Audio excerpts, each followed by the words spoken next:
Hey everyone, welcome to Callback Coding. Okay everyone, so आज की video होने वाली है बहुत ही इंटरेस्टिंग, क्योंकि आज की वीडियो में हम बनाएंगे एक completely responsive website with the help of HTML and CSS only. But before starting हम ये देख लेते हैं कि हम कैसी वेबसाइट बनाने जा रहे हैं। ये हमारे पास एक वेबसाइट है जो हम आज की वीडियो में बनाएंगे, और इसमें हमारे पास सबसे पहले आ जाएगी नेवबार। नेवबार के बाद हम इसमें एक इमेज लगाएंगे। इमेज के बाद हमारे पास एक वर्क का सेक्शन आ जाएगा, जिसमें हमारे पास जो है वो वर्क शो होगा। बेसिकली हमने एक फोटोग्राफी वेबसाइट बनाई है, तो उसको हम उसी थीम के हिसाब से लेके चलेंगे। मैंने इसकी थीम थोड़ी डार्क रखी है, आप चाहें तो इसकी थीम अपने हिसाब से सेट कर सकते हैं। यहाँ पे फिर हम वर्क शो करेंगे, जिसमें हमारे पास डिफरेंट पिक्चर्स होंगी। उसके बाद हमें यहाँ पे बटन लगाएंगे लोड मोर का, जिसका मतलब ये होगा कि अगर हमें और पिक्चर्स देखनी है और वर्क देखना है तो हम इस पर क्लिक करके उस पेज पे रीडायरेक्ट हो सकते हैं। उसके बाद यहाँ पे हमारे पास आ जाएगा एक अबाउट अस का सेक्शन, जिसमें हमारे पास एक इमेज होगी और कुछ टेक्स्ट होगा। फिलहाल यहाँ पे मैंने एक सैम्पल टेक्स्ट डाला है, आप चाहें तो टेक्स्ट अपने हिसाब से भी सेट कर सकते हैं, या फिर अगर हम किसी क्लाइंट के लिए बना रहे हैं तो हम उसकी रिक्वायरमेंट के हिसाब से यहाँ पे टेक्स्ट ऐड कर सकते हैं। इसके बाद हमारे पास यहाँ पे एक फूटर आ गया। फूटर के बाद हमने यहाँ पे एक लगा दी कॉपीराइट बार। तो ये हमारे पास एक वेबसाइट आज बनेगी। इसके बाद हम ये भी देख लेते हैं कि हमारे पास इसकी रिस्पॉन्सिवनेस कैसी शो हो रही है। तो यू कैन सी कि अगर मैं इसकी स्क्रीन का साइज़ छोटा करूँ तो हमारे पास यहाँ पे नेव बार कुछ इस तरीके से शो होगी, जो कि हमारे पास कम्प्लीटली रिस्पॉन्सिव है। उसके बाद अगर हम नीचे आ जाएँ तो वर्क सेक्शन के कार्ड्स हमारे पास बिल्कुल प्रॉपर शो हो रहा है, हमारा बटन बिल्कुल प्रॉपर शो हो रहा है। फिर हमारे पास जो अबाउट इसका सेक्शन है वो भी बिल्कुल प्रॉपर है। उसके बाद हमारे पास जो फूटर है और कॉपीराइट बार है वो भी मेरे पास बिल्कुल प्रॉपर शो रहा है। अगर मैं इसका साइज़ और छोटा करूँ तो ये मेरे पास कुछ इस तरीके से शो होगा, और सारी चीज़ें बिल्कुल परफेक्ट है। तो ये वेबसाइट हमारे पास कम्प्लीटली रिस्पॉन्सिव होने वाली है। ओके, बिफोर स्टार्टिंग में एक बात यहाँ पे बता दूँ कि इस वीडियो में हम कुछ कॉम्पोनेंट्स को रीयूज़ करने वाले हैं। वो कौन से कॉम्पोनेंट्स हैं? हमने अपनी लास्ट वीडियो में देखा था कि एक रिस्पॉन्सिव नेव बार कैसे बनाते हैं, तो वही नेव बार को आज मैं यहाँ पे रीयूज़ करूँगी, ताकि हमें नेव बार पे दोबारा से ज़्यादा टाइम ना लगाना पड़े। अगर आपने मेरी वो वीडियो नहीं देखी है तो मैं उसका लिंक डिस्क्रिप्शन में दे दूँगी, आप वो वीडियो देखिए और वहाँ से ईजिली आप कोड भी एक्सेस कर सकते हैं। ओके, सो जो दूसरा कॉम्पोनेंट है जो हम रीयूज़ करने वाले हैं वो है हमारे पास ये कार्ड्स।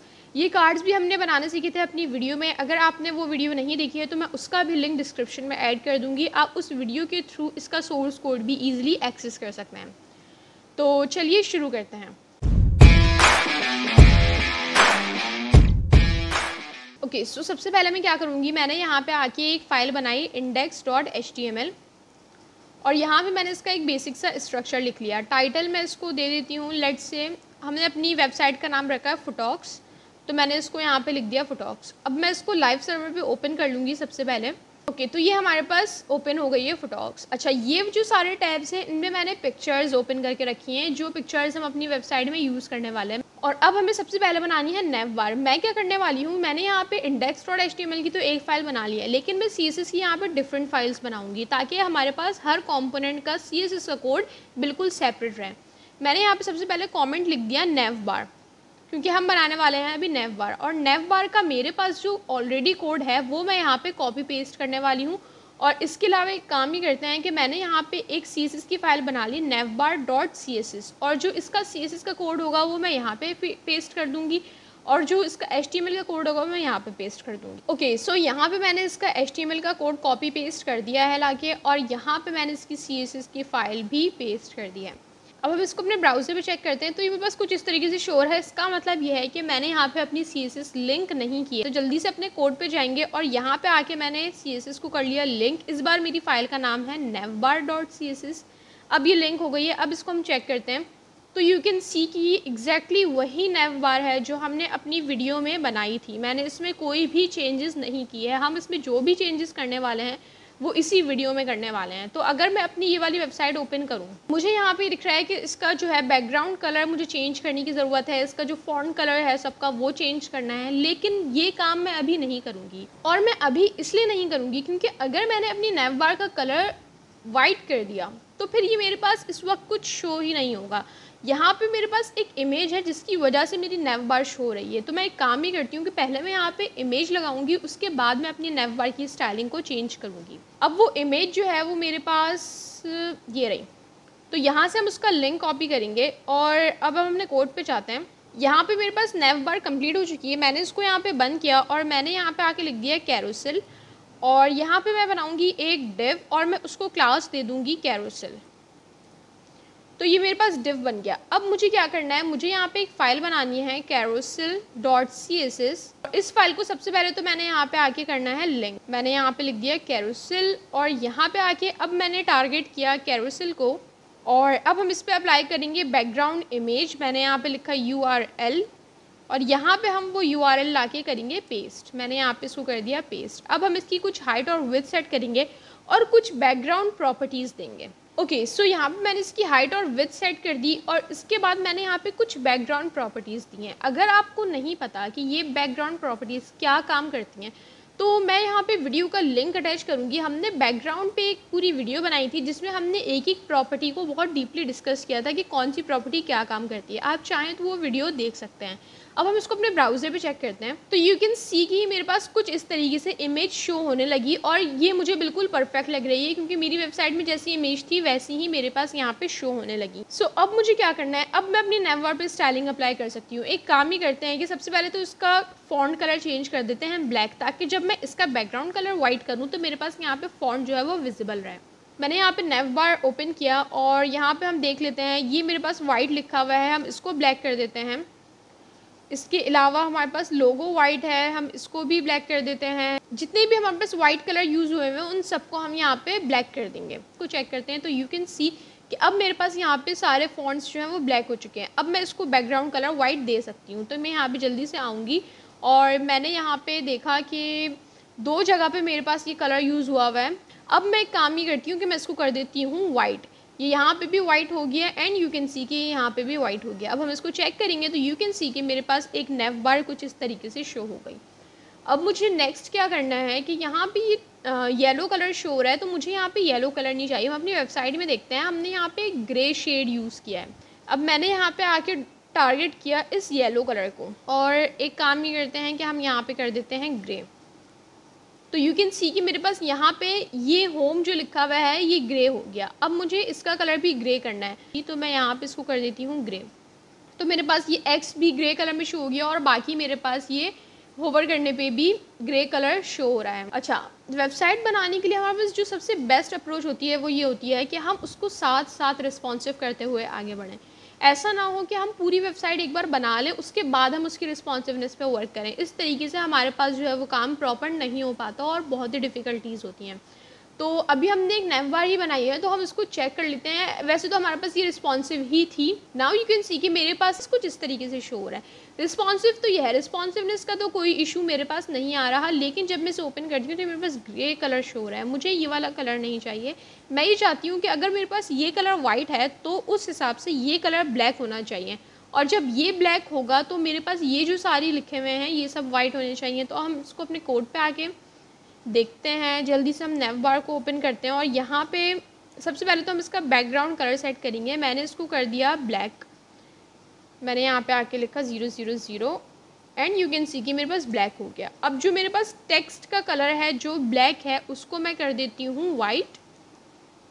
तो ये मेरे पास सारा जो टेक्स्ट है वो सब हो गया वाइट। और अगर हम इस पर हवर करने पे कौन सा कलर शो करना है तो मैंने कहा कि हवर करने पे ये जो एक्टिव है उस पर हमारे पास ग्रे कलर शो होना चाहिए। तो अब मेरे पास नेवबार हो गई कंप्लीट और ये इमेज मेरे पास ऑलरेडी रिस्पॉन्सिव है। ये दोनों चीज़ें हम सेट कर चुके हैं। अब हम अपनी वेबसाइट को ओपन करते हैं। अब मुझे एक बनाना है एक वर्क सेक्शन और इस वर्क सेक्शन के लिए मुझे सबसे पहले एक हेडिंग डालनी होगी। तो उसके लिए हम क्या करते हैं, जल्दी से मैं अपना कोड ओपन कर लेती हूँ। अब मैंने यहाँ पे आके लिख दिया वर्क सेक्शन। सबसे पहले मैं एक डिव बनाती हूँ और उसको मैं क्लास भी दे देती हूँ वर्क और उसके अंदर मैंने एक h1 लिखा। h1 में हमारे पास लिखा हुआ था आर वर्क, तो मैंने यहाँ पे लिख दिया आर वर्क। अब मैं इसको अपने ब्राउज़र भी चेक करूँगी तो मेरे पास कुछ इस तरीके से शो हो रहा है। मुझे यहाँ पे नहीं चाहिए, मुझे सेंटर में चाहिए, पहली बात। दूसरी बात ये कि मुझे इनमें थोड़ी स्पेसिंग चाहिए। तो मैंने कहा कि मैं इसको टारगेट करूँगी। सबसे पहले तो मैं इसकी एक फ़ाइल बना लेती हूँ .css और इसको मैं जल्दी से यहाँ पे लिंक भी कर लेती हूँ। ये करने के बाद मैंने यहाँ पे आके वर्क को टारगेट किया और मैंने इसको मार्जिन टॉप दे दी लेट से 70 पिक्सल्स, ताकि हमारे पास ऊपर से स्पेसिंग आ जाए। स्पेसिंग तो आ गई।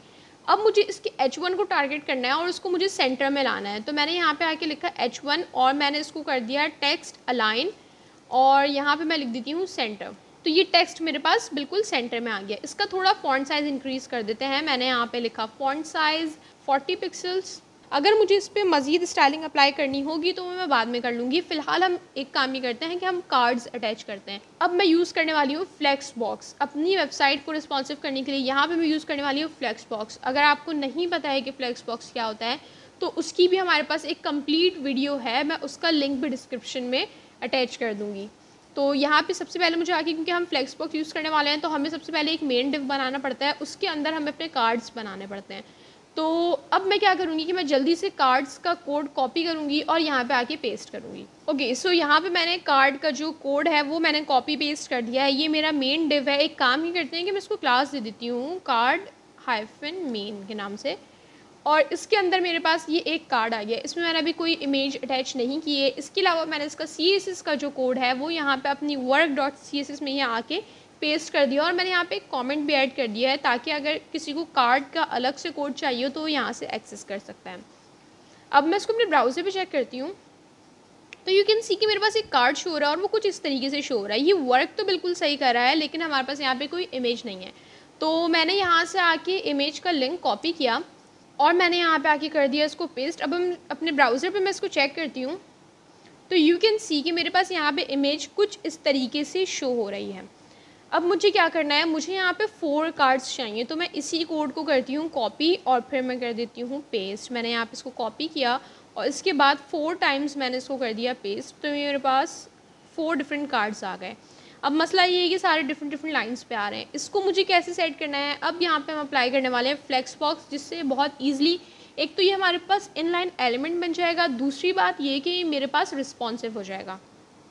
तो यहाँ पे जो इसका मेन डिव है कार्ड मेन, इसको मैंने किया कॉपी और यहाँ पे आके अब मैं इस पे करने वाली हूँ स्टाइलिंग अप्लाई। मैंने यहाँ पे आके लिखा कार्ड मेन और इसके अंदर हम सबसे पहले तो हम इसको बता देते हैं कि भाई डिस्प्ले फ्लेक्स कर दो। तो यू कैन सी कि मेरे पास एक लाइन में शो हो गया, लेकिन अगर मुझे इसको रिस्पॉन्सिव करना है, फ़िलहाल ये मेरे पास रिस्पॉन्सिव नहीं होगा। यू कैन सी कि जैसे ही स्क्रीन का साइज़ छोटा हो रहा है ये कार्ड्स जो है इनकी विड्थ भी कम होती जा रही है, तो ये बिल्कुल भी रिस्पॉन्सिव नहीं है। इसको रिस्पॉन्सिव करने के लिए मुझे क्या करना होगा, मैंने यहाँ पे आके लिखा फ्लेक्स रैप और मैंने यहाँ लिख दिया रैप। अब हम इसको चेक करते हैं। नाउ यू कैन सी कि जैसे जैसे स्क्रीन का साइज़ छोटा होता जाएगा वैसे वैसे ये कार्ड्स जो है वो नेक्स्ट लाइन पे मूव करते जाएंगे। अब ये मेरे पास रिस्पॉन्सिव हो चुका है। इसके बाद हम यहाँ पे एक प्रॉपर्टी और यूज़ करेंगे जस्टिफाई कंटेंट की, और मैं यहाँ पे लिख दूँगी स्पेस अराउंड, ताकि इसके अराउंड में स्पेसिंग भी आ जाए। एक काम और हमें ये करना है कि मेरे पास ये जो कार्ड्स हैं जब ये इस तरीके से शो हो रहे हैं तो इनके टॉप पे मार्जिन आनी चाहिए। उस मार्जिन के लिए मुझे इन कार्ड को स्पेसिफिकली मार्जिन देनी पड़ेगी। यहाँ पे मेरे पास आ गया कार्ड और मैं यहाँ पे लिख देती हूँ मार्जिन टॉप और इसको हम कर देते हैं 40 पिक्सल्स। ओके, सो यहाँ पे हमारे पास हर कार्ड के ऊपर जो है वो 40 पिक्सल्स का स्पेस आ गया। तो अब ये हमारे पास ज़्यादा मर्ज नहीं होंगे। अगर हम अपनी इस वेबसाइट में देखें तो यू कैन सी कि ये कार्ड मेरे पास कुछ डल शो हो रहे हैं और यही कार्ड मैं यहाँ देखूँ तो ये बहुत ब्राइट लग रहा है। तो अगर वो काम हमें यहाँ पे करना हो तो उसके लिए क्या करेंगे, सबसे पहले मैं इन कार्ड को बेसिकली इन इमेजेस को दूंगी ओपेसिटी। तो ये मेरे पास आ गया इमेज। अब इस इमेज को मैं दे देती हूँ ओपेसिटी। मैंने यहाँ पे आके लिखा ओपेसिटी 0.4। इसको चेक करते हैं तो ये मेरे पास कुछ इस तरीके से शो होने लगा। I think this is perfect. आप चाहें तो अपने हिसाब से इसको सेट कर सकते हैं। अब मैं चाह रही हूँ कि मैं जैसे इस पर हवर करूँ तो इसकी ओपेसिटी हट जाए। तो उसके लिए मुझे क्या करना पड़ेगा, मैं एक काम ही करती हूँ कि मैं इसे कॉपी करती हूँ और यहाँ पे आके मैंने इसको कर दिया पेस्ट और मैंने यहाँ पे लिख दिया कि भाई जैसे ही मैं इस पर हवर करूँ तो इसकी ओपेसिटी जो है वो हो जाए 1।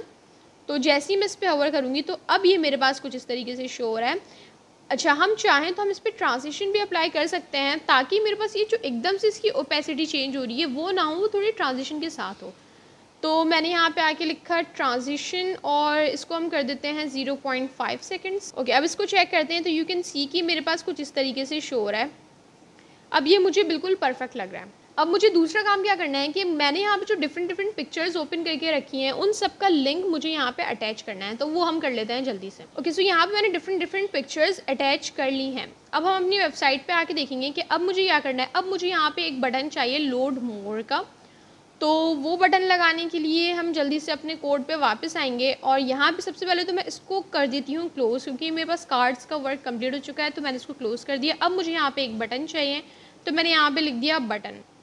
ओके, अब इस बटन के अंदर मुझे लिखना है लोड मोर, और उसके बाद मैंने यहाँ पे डाल दिया डॉट डॉट डॉट। तो ये बटन मेरे पास कुछ इस तरीके से यहाँ पे छोटा सा शो हो गया। तो मैं एक काम ही करती हूँ कि मैंने यहाँ पे आके लिखा डॉट वर्क, और इसके बाद हमने यहाँ पे टारगेट किया बटन को। बटन की कुछ हाइट और विड्थ सेट कर देते हैं। लेट से मैंने इसको कहा कि 50 पिक्सल हाइट, और विड्थ मैंने इसकी कर दी 160 पिक्सल्स, और हम इसको बैकग्राउंड कलर भी दे देते हैं। साथ साथ ही मैंने यहाँ पे लिख दिया 000, और इसके बाद मैंने इसका फॉन्ट साइज़ भी थोड़ा इंक्रीज़ कर दिया ताकि इसका जो टेक्स्ट है वो मेरे पास प्रॉपर शो हो। अब इसको चेक करते हैं तो ओके, तो इसका टेक्स्ट जो है वो ब्लैक है, इसलिए वो विजिबल नहीं हो रहा, तो उसको भी मैंने वाइट कर दिया। अब हम इसको चेक करेंगे तो ये मेरे पास बटन कुछ इस तरीके से शो हो रहा है। अब ये जो बटन है ये मुझे सेंटर में चाहिए। उसके लिए मैं क्या करूँगी, सिंपल सा एक शॉर्टकट मुझे यूज़ करना है। मैंने यहाँ पे आके लिखा सेंटर, और इस सेंटर को मैंने यहाँ पे इस तरीके से अपना बटन इस सेंटर के अंदर मैंने कर दिया रैप। अब हम इसको चेक करेंगे तो यू कैन सी कि मेरे पास ये बटन जो है वो सेंटर में आ गया। अब मुझे इसको ऊपर से कुछ स्पेसिंग देनी होगी, तो उसके लिए मैंने यहाँ पे आके लिखा मार्जिन टॉप, और इसको हम दे देते हैं लेट से 70 पिक्सल्स। अगर ये ज़्यादा लगा तो हम इसे कम कर देंगे, but I think it's perfect. थोड़ा सा बॉर्डर रेडियस दे देते हैं। मैंने यहाँ पे लिखा बॉर्डर रेडियस, और इसको मैं कर देती हूँ 10 पिक्सल्स लेट से। I think it's perfect. तो ये बटन कुछ इस तरीके से मेरे पास शो हो गया। अब यहाँ पे एक चीज़ हमने देखी थी कि जैसे ही मैं इस पर हवर करती थी तो इसका कलर चेंज हो जाता था ट्रांजिशन के साथ। तो वो वाली चीज़ हम इस पर अप्लाई कर देते हैं। मैंने यहाँ पे आके लिखा डॉट वर्क, और यहाँ पे मैंने लिख दिया बटन। इसके बाद मैंने यहाँ पे लिख दिया हवर। हवर करने पे हमारे पास जो इसका बैकग्राउंड कलर है वो हो जाए वाइट, और इस पर कुछ ट्रांजिशन भी अप्लाई हो जाए। तो मैंने यहाँ पे लिख दिया 0.5 सेकेंड्स। जैसे ही मैं इस पर हवर करूँगी तो ये मेरे पास ट्रांजिशन के साथ वाइट हो रहा है, लेकिन जैसे ही मैं इससे कर्सर हटाती हूँ तो एकदम से ब्लैक हो जाता है। उसके लिए मैं एक काम ही करती हूँ, इस ट्रांजिशन को कॉपी करके यहाँ पे भी पेस्ट कर देती हूँ। इसके अलावा इसका कलर मुझे करना पड़ेगा ब्लैक। अब हम इसको चेक करते हैं। तो जैसे ही मैंने इस पर हवर किया तो ये मेरे पास कुछ इस तरीके से शो हो गया, और जैसे ही हवर आउट किया तो ये मेरे पास वापस से ऐसे शो हो गया। एक काम और ये करना है कि मैं इसको बोल्ड कर देती हूँ। उसका टेक्स्ट फॉन्ट वेट जो है वो बोल्ड हो जाएगा, तो ये मेरे पास थोड़ा अच्छा शो होगा। तो मैंने यहाँ पे आगे लिखा फॉन्ट वेट, और मैंने इसको कर दिया बोल्ड।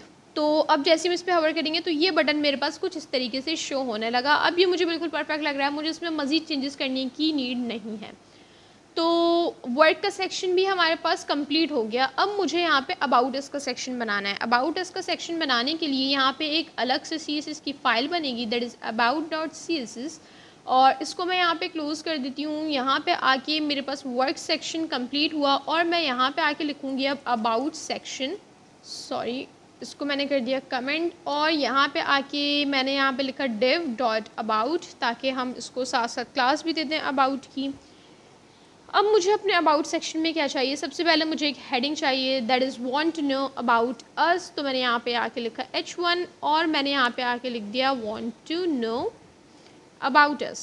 सेम काम वही करना है कि मुझे इसे सेंटर में करना है, मुझे इसे मार्जिन टॉप देनी है जैसे हमने इस पर किया था काम। तो मैंने यहाँ पे आके लिखा डॉट अबाउट, और मैंने यहाँ पे लिख दिया H1। मैंने इसका टेक्स्ट अलाइन कर दिया सेंटर, और इसके बाद मैंने इसको margin top they the 70 pixels. I think ये हमने लिंक नहीं किया अभी तक। ओके, तो हम इसे लिंक भी कर लेते हैं। मैंने यहाँ पे आके लिखा about.css, तो ये मेरे पास सेंटर में आ गया। इसको मैंने मार्जिन टॉप भी दे दी। इसका फॉन्ट साइज़ भी इंक्रीज़ करना है, तो हम इसका फॉन्ट साइज़ कर देते हैं 50 पिक्सल्स, ताकि हमारे पास क्लियरली विजिबल हो जाए। I think it's perfect. अब मुझे ये क्या करना है कि मैंने यहाँ पे आके दो डिव्स बनाने हैं। एक में हमारे पास इमेज आएगी, और दूसरी में हमारे पास आएगा कुछ टेक्स्ट। यहाँ पे मैं बनाऊँगी 2 डिव्स, लेकिन वो डिव बनाने से पहले मैं एक मेन डिव बनाऊँगी। अब ये काम मैं क्यों करूँगी, क्योंकि मैं यहाँ पे भी अप्लाई करने वाली हूँ फ्लेक्स बॉक्स। तो फ्लेक्स बॉक्स के लिए हमारे पास एक मेन डिव होता है, उसके अंदर ही हमारे सब डिव होते हैं। तो मैंने यहाँ पे आके लिखा डिव, और मैंने उसको क्लास दे दी डिवाइडर। इस डिव के अंदर मैंने एक डिव बनाया div 1, और इसको मैंने कॉपी पेस्ट कर दिया, और यहाँ पे मैंने कर दिया div 2। ये 2 डिव हमारे पास बन गए। div 1 के अंदर मेरे पास आएगी एक इमेज, और div 2 के अंदर मेरे पास आ जाएगा टेक्स्ट। तो टेक्स्ट मैंने यहाँ पे लिख दिया भाई लॉरेम। अब एक काम ही करते हैं कि यहाँ पे इमेज चाहिए, तो इमेज का लिंक यहाँ पे जल्दी से आके पेस्ट कर देते हैं। अब इसको अपने ब्राउज़र पे चेक करेंगे तो ये मेरे पास फ़िलहाल कुछ इस तरीके से शो हो रहा है, क्योंकि हमारे पास अभी जो है वो डिफरेंट लाइंस पे डिव्स शो हो रहे हैं। तो ये मेरे पास कुछ इस तरीके से शो हो रहा है।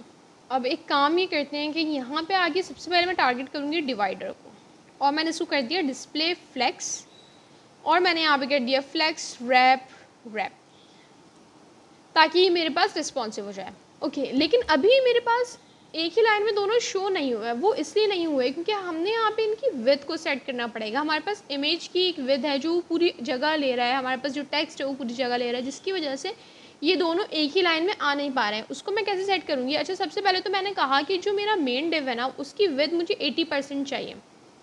उसकी विड्थ मुझे कंप्लीट नहीं चाहिए, मुझे 80% चाहिए। अब उसके हिसाब से एक काम ही करते हैं कि अब इन दोनों डिव्स की विड्थ को मुझे सेट करना पड़ेगा, तब ये मेरे पास एक ही लाइन में आ जाएगा। तो मैंने यहाँ आके लिखा div 1 और मैं इसको विड्थ दे देती हूँ लेट्स से 50%। तो ये मेरे पास फिलहाल इस तरीके से शो रहा है। और मुझे div 2 को भी कुछ विड्थ देनी पड़ेगी। मैंने यहाँ आके लिखा div 2 और इसको मैंने width they the 40%। Now you can see कि मेरे पास अब ये दोनों एक ही लाइन में शो हो रहे हैं क्योंकि हमने इनकी कुछ विड्थ सेट कर दी हैं। तो अब ये मेरे पास एक लाइन में शो हो रहा है। ओके, इसको मैं थोड़ी हाइट सेट इसकी कर दूंगी क्योंकि मुझे इतनी बड़ी इमेज नहीं चाहिए। इस डिव की सबसे पहले मैंने हाइट सेट कर दी। मैंने यहाँ आके लिखा हाइट और मैंने इसको लेट से कर दिया 540 पिक्सल्स। फिलहाल इस पर कोई फ़र्क इसलिए नहीं पड़ा क्योंकि डिव की हाइट सेट हुई है, इस इमेज की नहीं हुई है। ठीक है, तो ये हो सकता है कि इमेज हमारे पास डिव के बाहर शो हो रही हो, तो मुझे इस इमेज को भी सेट करना पड़ेगा। तो मैंने यहाँ आके लिखा कि भाई div 1 पे जो इमेज है उसकी हाइट कर दूँ 100% और उसकी विड्थ भी हम कर देते हैं 100%। नाउ यू कैन सी कि हमारे पास यहाँ पे इमेज की हाइट जो है वो कम हो चुकी है। अब मुझे इन दोनों को मज़ीद सेट करना है। ये मुझे इतना कॉर्नर भी नहीं चाहिए, दोनों मुझे यहाँ पे सेंटर में चाहिए। मैं एक काम ये करती हूँ कि मैं div 2 को आके यहाँ पे देती हूँ मार्जिन लेफ़्ट और इसको मैं कर देती हूँ लेट्स से 20 पिक्सल्स। तो हमारे पास ये इतना इफेक्ट आया नहीं, तो हम इसको इंक्रीज़ कर देते हैं। मैंने यहाँ आके लिखा 50 पिक्सल्स। ओके, तो ये मेरे पास मार्जिन आ गई। अब मुझे क्या करना है? अच्छा, मुझे इसका फॉन्ट साइज़ भी थोड़ा सेट करना पड़ेगा ताकि फिर मुझे प्रॉपर समझ में आएगा कि ये टेक्स्ट मेरे पास किस तरीके से शो हो रहा है। मैं इसका फॉन्ट साइज़ सेट करती हूँ और मैं इसको कुछ लाइन हाइट देती हूँ ताकि टेक्स्ट मेरे पास थोड़ा अच्छे से शो हो जाए। सो हमने जो पैराग्राफ लिखा है div 2 में, उसको मैंने थोड़ी सी मार्जिन दे दी है और उसकी मैंने लाइन हाइट सेट कर दी है ताकि मेरे पास क्लियरली टेक्स्ट शो हो। और उसको मैंने कलर जो है वो थोड़ा सा लाइट कर दिया है। इसको चेक करते हैं तो यू कैन सी कि मेरे पास ये कुछ इस तरीके से शो हो रहा है। अब मुझे नेक्स्ट क्या करना है कि मेरे पास फॉन्ट साइज़ इसका बहुत छोटा है, तो इसको हम थोड़ा सा इंक्रीज़ करते हैं। तो ये मेरे पास अब फॉन्ट जो है वो क्लियरली विजिबल हो रहा है। एक काम मैं ये करती हूँ कि मैं यहाँ पे आके इस डिव को दे देती हूँ पैडिंग और वो भी मैं कर देती हूँ 20 पिक्सल्स। ओके, अब ये मुझे बिल्कुल परफेक्ट लग रहा है कि मेरे पास यहाँ से भी स्पेसिंग आ रही है। अब एक काम मुझे ये करना है कि मुझे कॉर्नर से स्पेसिंग चाहिए, मुझे ये दोनों सेंटर में चाहिए। तो हम यहाँ पे करते हैं मार्जिन और मैं इसको कर देती हूँ 100 pixels. Now you can see कि अब ये मुझे बिल्कुल ठीक लग रहा है। अगर मैं इसको चेक करूँ तो मेरे पास यहाँ पे जैसे टेक्स्ट था वैसे ही यहाँ पे भी शो हो रहा है। अब सारी बात है इसको रिस्पॉन्सिव करने की। जैसे ही मैं इसको इंस्पेक्ट ओपन करती हूँ और मैंने इसका साइज़ इंक्रीज़ किया, अब नीचे आते हैं तो ये मेरे पास कुछ इस तरीके से शो हो रहा है। और जैसे ही मैं इसका साइज़ कम करती हूँ तो ये मेरे पास कुछ इस तरीके से शो होने लगता है, जो कि कहीं ना कहीं ठीक है। लेकिन जैसे ही मैं इसको कम करती हूँ, नाउ यू कैन सी कि मेरे पास ये इमेज जो है वो बिल्कुल स्ट्रेच हो चुकी है। और इस पोजीशन में मैं ये चाहती हूँ कि इसकी विड्थ मैं इंक्रीज़ कर दूँ, क्योंकि हमने इमेज की विड्थ भी तो कम रखी हुई थी। हमने 50% इसको दी थी, 40 इसको दी थी, तो हम इनकी विड्थ को इंक्रीज़ कर देते हैं। अब ऐसी पोजीशन में आके इंक्रीज़ करने का मतलब ये है कि हमें मीडिया क्वेरी यूज़ करना पड़ेगा। मीडिया क्वेरी का भी लिंक मैं डिस्क्रिप्शन में अटैच कर दूँगी। तो एक काम ही करते हैं कि हम देखते हैं कि हमें कौन सी विड्थ पे मीडिया क्वेरी अप्लाई करनी है। ओके, तो यहाँ तक ये ठीक है। और जैसे ही मैंने इसको कम किया, अब इस पोजीशन में आके मैं चाहती हूँ कि जो कॉर्नर पे इतना स्पेस है इसका हमें क्या करना है। तो इसको हम जो है वो इसकी विड्थ थोड़ी सेट कर देते हैं। This is 1114। तो यहाँ पे आके मैंने लिखा @media और यहाँ पे मैंने लिख दिया स्क्रीन एंड, और मैं यहाँ पे लिख देती हूँ मैक्स विड्थ और दैट इज़ 111। इसको हम कर देते हैं 5 पिक्सल्स। और अब मुझे यहाँ पे सबसे पहले तो मैंने कहा कि भाई जो डिवाइडर है उसकी विड्थ हम कर देते हैं 100%, क्योंकि वो 80% रखी हुई थी तो उसकी विड्थ को 100% कर देते हैं। तो यू कैन सी कि मेरे पास कुछ इस तरीके से शो होने लगा। मतलब ये इस पोजीशन पे मेरे पास ये नेक्स्ट लाइन पे मूव कर गया था, बट यहाँ पे ये वापस से इधर आ गया क्योंकि अब मेरे पास डिवाइडर की विड्थ इंक्रीज़ हो चुकी है। इसी के साथ साथ मैंने इसकी मार्जिन भी जो हमने 100 पिक्सल दी हुई थी उसको मैंने कर दिया 0, ताकि मेरे पास कॉर्नर की स्पेसेस जो हैं वो ख़त्म हो जाएं। तो अब ये मुझे बिल्कुल ठीक लग रही है, लेकिन मुझे आई थिंक टॉप से मार्जिन देनी चाहिए क्योंकि ये बिल्कुल यहाँ से मर्ज हो रहा है। तो मैंने आके लिखा कि भाई मार्जिन टॉप जो है वो हम दे देते हैं 40 pixels. I think it's perfect. अगर आपको और मार्जिन देनी है तो आप वो यहाँ से दे सकते हैं ईज़िली। और एक काम हम और ये करते हैं कि इसका मैं थोड़ा फॉन्ट साइज़ भी कम कर देती हूँ ताकि ये इमेज से नीचे ना जाए। तो यहाँ पे आके मैंने लिखा कि भाई मेरे पास जो div 2 है उसमें जो पैराग्राफ है उसका फॉन्ट साइज़, बल्कि हम फॉन्ट साइज़ को कुछ नहीं करते हैं, हम लाइन हाइट सेट कर देते हैं। मैंने लाइन हाइट कर दी 30 पिक्सल्स। इसको अब हम चेक करते हैं तो ओके इट्स परफेक्ट। अब मैं इसका साइज़ और कम करती हूँ तो ये मेरे पास फ़िलहाल सब कुछ ठीक चल रहा है। और जैसे ही मेरे पास नीचे गया तो अब मेरे पास सेम वही चीज़ आ गई कि मेरे पास कॉर्नर पे इतना स्पेस आने लगा दोनों साइड से। अब मैं देखती हूँ कि कौन सी विड्थ पे जो है ये नीचे जा रहा है। ओके सो 885 पे अब मेरे पास ये क्या हो रहा है कि दोनों डिफरेंट लाइंस पे शो हो रहे हैं, लेकिन यहाँ पे कॉर्नर पे इतना स्पेस आ रहा है। तो एक काम ये करते हैं कि अब हम एक और मीडिया क्वेरी लिखते हैं।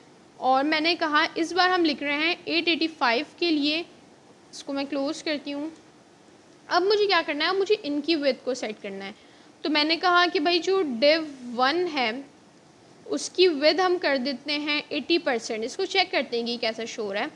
तो जैसे ही मैंने इसको कम किया तो ये कुछ इस तरीके से शो हो रहा है। I think it's not perfect क्योंकि ये मेरे पास बहुत स्ट्रेच हो रहा है। अगर मैं इसको 70% कर दूँ, नाउ इट्स परफेक्ट। मुझे 70% में ये ठीक लग रहा है। तो ये कुछ इस तरीके से होगा और जैसे ही यहाँ आएगा ये 70% हो जाएगा। थोड़े थोड़े स्पेसेस साइड से होंगे जो कि बिल्कुल ठीक लग रहे हैं। अब हम इसको सेट कर देते हैं कि इसके अराउंड से भी हमें स्पेसेस सेट करने हैं। मैंने यहाँ पे आके लिखा div 2, विड्थ हम कर देते हैं 80%। इसको चेक कर लेते हैं कि ये कैसा शो हो रहा है। तो ये मेरे पास कुछ इस तरीके से शो हो रहा है। अब जैसे ही मैं इसकी स्पेसिंग कम करूँगी, अभी तक तो ये मुझे बिल्कुल ठीक लग रहा है, लेकिन यहाँ पर मुझे ऐसा लग रहा है कि हमें टेक्स्ट को भी 70% ही देना चाहिए ताकि मेरे पास इक्वल रहे।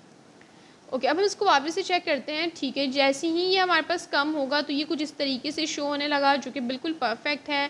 उसके बाद ये मेरे पास यहाँ तक भी ठीक लग रहा है, बट आई थिंक इस पोजीशन में आके मुझे इसकी हाइट थोड़ी सेट कर देनी चाहिए ताकि मेरे पास स्ट्रेच ख़त्म हो जाए।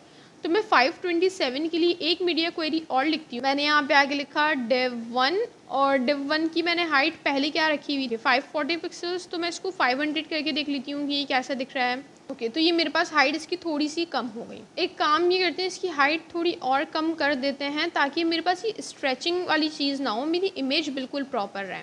तो ये हमारे पास इसकी हाइट कम हो गई। ओके अब एक काम ये करते हैं कि यहाँ पे हमारे पास जो कॉर्नर पे स्पेसेस शो हो रहे हैं उसको भी हम थोड़ा कम कर देते हैं।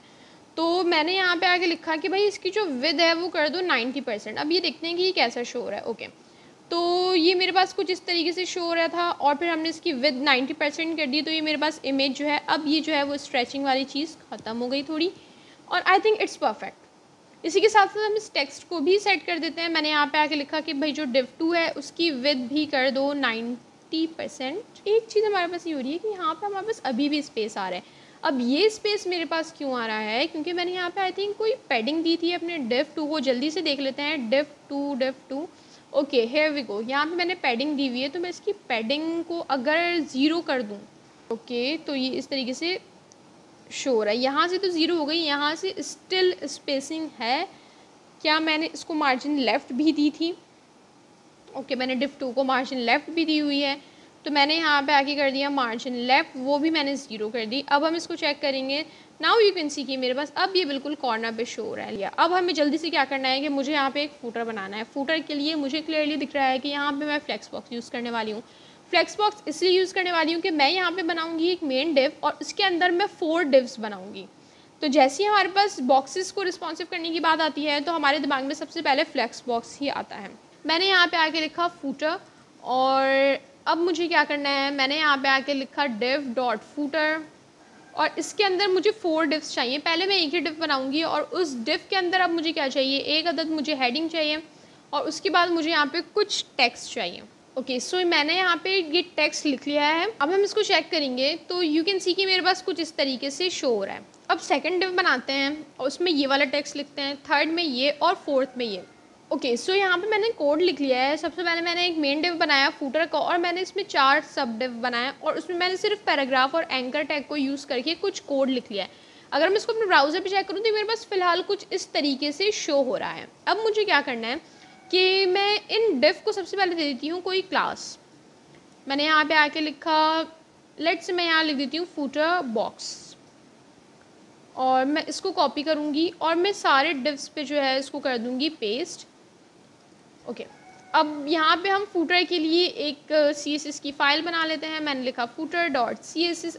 ओके, सबसे पहले मैं क्या करती हूँ कि मैंने यहाँ पे लिखा जो फूटर है उसको हम बैकग्राउंड कलर दे देते हैं, ताकि मुझे ये नज़र आए कि हमारे पास जो है वो बॉक्स कहाँ से शुरू और कहाँ पे ख़त्म हो रहा है। साथ साथ मैंने इसको यहाँ पे आके लिंक भी कर लिया।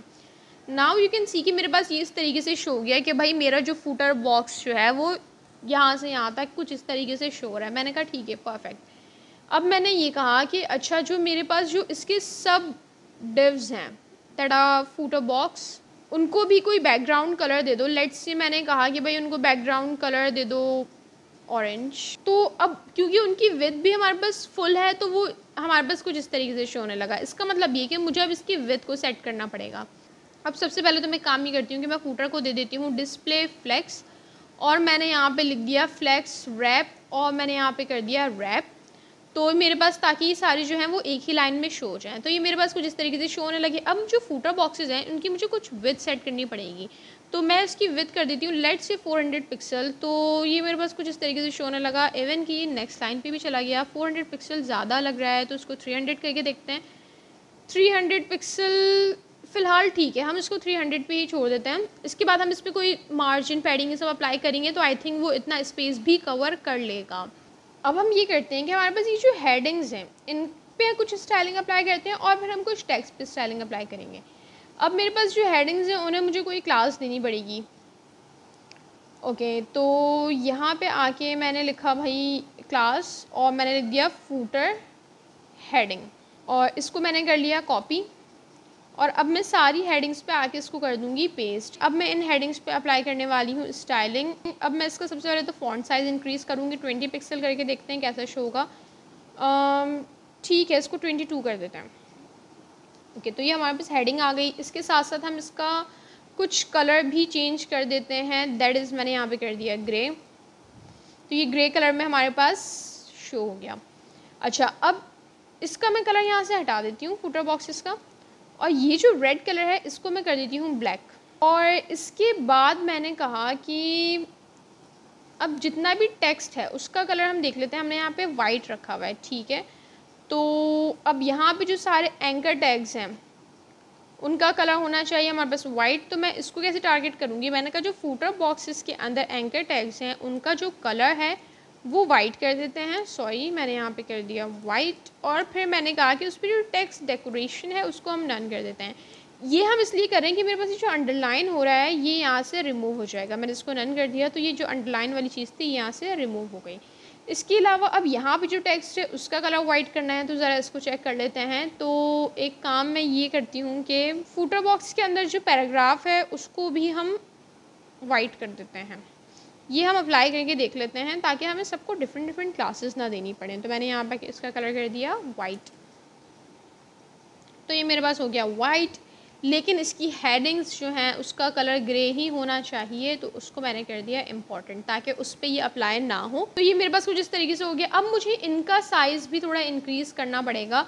तो मैंने कहा कि भाई ये जो एंकर टैग है इसका भी साइज़ इंक्रीज़ कर देते हैं, और इसको हम कर देते हैं 18। ठीक है, यहाँ पे मैं मार्जिन अप्लाई कर देती हूँ, बल्कि काम ही करते हैं कि हम यहाँ पे लाइन हाइट अप्लाई कर देते हैं ताकि मेरे पास थोड़ी स्पेसिंग तो शो हो जाए। मैंने 30 पिक्सल करके देखा, तो आई थिंक इसको हम थोड़ा सा और इंक्रीज़ कर देते हैं। मैंने यहाँ पे लिख दिया 34 पिक्सल्स। तो ये मेरे पास कुछ इस तरीके से लाइन हाइट भी अप्लाई हो गई। अब वो लाइन हाइट हम यहाँ पे भी अप्लाई कर देते हैं। मैंने इसको कॉपी किया और यहाँ पे आके मैंने इसको कर दिया पेस्ट।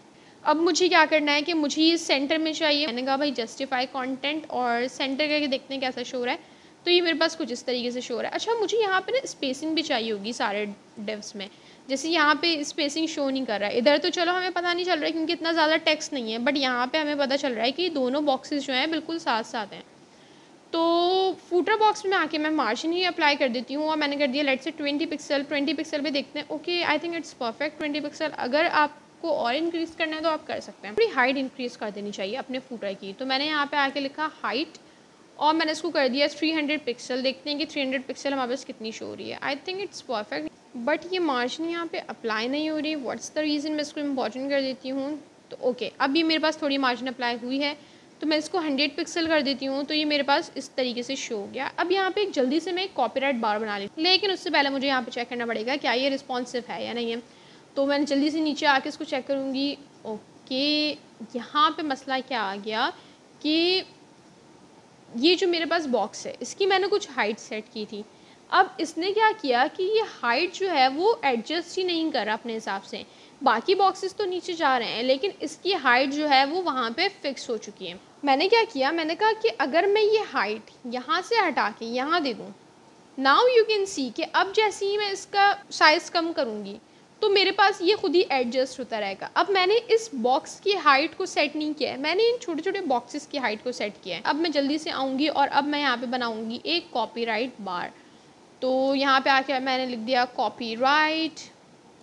इसमें मुझे कुछ भी नहीं करना है, सिंपल मैंने यहाँ पे आके डिव बनाया और मैंने यहाँ पे आके लिख दिया इसकी क्लास कॉपीराइट, और मैंने इस पैराग्राफ में कुछ टेक्स्ट लिख दिया। तो हम इसको चेक करेंगे तो ये मेरे पास कुछ इस तरीके से शो हो रहा है। अब ये मुझे चाहिए बिल्कुल सेंटर में, तो इसको सेंटर में करने के लिए क्या करेंगे, मैंने यहाँ पे फुटर के साथ ही मैं कॉपीराइट का कोड भी लिख दूंगी। मैंने यहाँ पे आके लिखा कॉपीराइट और इसके बाद मैंने लिख दिया पैराग्राफ। इसको हम टेक्स्ट अलाइन करके देखते हैं कि क्या ये हमारे पास सेंटर में आ रहा है या नहीं। तो ये मेरे पास परफेक्टली सेंटर में आ गया। अब हम इस पर कोई बैकग्राउंड कलर अप्लाई कर देते हैं। मैंने इसको कर दिया ग्रे। ओके, अब मुझे इसका फ़ॉन्ट साइज़ इंक्रीज़ करना है, तो मैंने यहाँ पे आके लिखा फ़ॉन्ट साइज़ और इसको मैंने कर दिया 18 पिक्सल्स।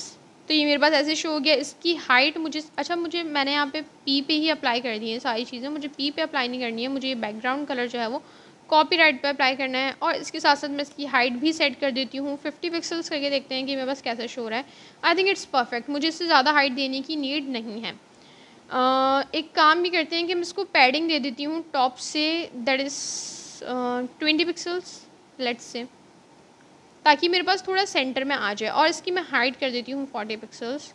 ओके, नाउ अब ये मेरे पास बिल्कुल सेंटर में आ रहा है। एक काम और ये करती हूँ कि मैं इसका कलर कर देती हूँ वाइट। तो ये मेरे पास कॉपीराइट बार आ गई। इसको भी चेक कर लेते हैं क्या ये मेरे पास रिस्पॉन्सिव है या नहीं है। इसका मैं साइज़ कम करूँगी और यहाँ पे हम इसको चेक करेंगे कॉपीराइट बार को, तो इट्स परफेक्ट। ओके, तो ये मेरे पास एक वेबसाइट बन गई कंप्लीट। अब मुझे क्या करना है, अब हम इस पर अप्लाई कर लेते हैं जल्दी से फ़ॉन्ट फैमिली। मैंने यहाँ पे आके लिखा गूगल फॉन्ट्स और यहाँ से मैंने गूगल फॉन्ट्स ओपन किए और यहाँ पे हम जल्दी से सिलेक्ट कर लेते हैं कोई अच्छा सा फ़ॉन्ट जो हमें लगे वो हम सिलेक्ट कर लेते हैं। एक काम मैं ये करती हूँ कि मैं यहाँ से उबंटू को सिलेक्ट करती हूँ और ये मेरे पास जो पुराने सिलेक्ट हुए होते हैं मैं इसको यहाँ से रिमूव करके आपको दिखाती हूँ कि हम कैसे सिलेक्ट करते हैं। ऑल्दो मैं ये चीज़ पहले भी बता चुकी हूँ, एक बार और बता देते हैं। गूगल फॉन्ट ओपन किया, फ़ॉन्ट सेलेक्ट किया, इसके बाद मुझे आई थिंक ये वाला परफेक्ट लग रहा है। मैंने यहाँ से इसको ऐड किया, ये मेरे पास कुछ लिंक्स आ गई, मैंने इसको कॉपी किया। अब मैं जाऊँगी अपनी index.html में और मैं यहाँ पे हेड में आके इसको कर दूँगी पेस्ट। ये करने के बाद मेरे पास जो CSS है इसकी वो यहाँ पे मेरे पास ये आ गई CSS। मैंने इसको कॉपी किया और अब मुझे कहाँ अप्लाई करना है, मैं सबसे पहले काम ही करती हूँ। ओके, हम फूटर पे ही अप्लाई कर देते हैं। मैं डायरेक्ट फूटर पे अप्लाई कर देती हूँ ताकि मेरे पास सारी चीज़ों पे अप्लाई हो जाए, फूटर में जितना भी टेक्स्ट है। तो ये मेरे पास इस पर अप्लाई हो गया। कॉपीराइट पे भी अप्लाई कर देते हैं ताकि कॉपीराइट का टेक्स्ट भी हमारे पास थोड़ा अच्छा दिखे। तो कॉपीराइट पे भी मैंने अप्लाई कर दिया। अब मुझे यहाँ पे हेडिंग्स पे अप्लाई करनी है फ़ॉन्ट फैमिली। तो मैंने about.css को ओपन किया और इसकी हेडिंग पे आके मैंने ये फ़ॉन्ट फैमिली अप्लाई कर दी। तो ये मेरे पास कुछ इस तरीके से शो होने लगा। इसके बाद हम अपने वर्क पे आते हैं और वर्क की जो हेडिंग है उस पर भी आके ये फ़ॉन्ट फैमिली मैंने अप्लाई कर दी। तो ये मेरे पास फ़ॉन्ट फैमिली कुछ इस तरीके से शो होने लगी है। तो यू कैन सी कि हमारे पास ये एक कम्प्लीटली रिस्पॉन्सिव वेबसाइट है। अगर हम इसको डिफरेंट स्क्रीन साइजेस पे चेक करें तो ये हमें कम्प्लीटली रिस्पॉन्सिव ही दिखेगी। Okay guys, so that was it for the video. If you guys have any query, ask me in the comment section and don't forget to like, share and subscribe to my channel Callback Coding. So see you in the next video. Thank you.